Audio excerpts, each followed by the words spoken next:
let's talk about the types of questions that banks should and should not be asking as part of their customer experience measurement programs. Let's start with kind of the more interesting side. What are the wrong questions to ask? Let's start at the highest level.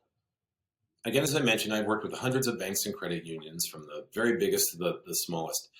And one of the things that you learn after doing this for a while is when you ask, what makes you different? Almost all of them say the same thing. They say, hey, Bruce, what really truly makes our institution different is our customer service. We have the best people. We have the best customer service. And they believe that.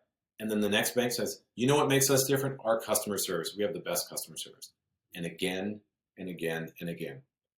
I'd say at least 90% of banks believe that they have the best customer service. And that's what they think. They really think they're the best at customer service. And that's even if they do survey their own customers. Because if they survey their own customers, they generally get pretty high scores on customer service. So does it make sense that it can be the unique strength for everybody? No. Could they all be right? No. So one of the things that I do when I speak at large conventions or conferences, banking conferences, is I have a little trick that I do if I'm in front of maybe 500 bank CEOs. I say, okay, everybody, raise your hand if you think that your customer service stinks. If it's below average, if it's no good. Raise your hand. Room full of 500 bank CEOs. Nobody ever raises their hand. Not once.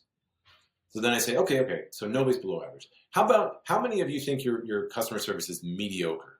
Just average, not good, not bad, just average. And generally about a few hands will go up. A few brave people will raise their hands. Never more than, say, 2 or 3%. So then I say, okay. So we've got 500 banks represented in this room. 0% of you are below average. 2% of you are average. 98% of everybody is above average. Does that make sense to everybody? And it's good because that sort of gets people thinking, can we all be above average? Is this like Lake Wobegon?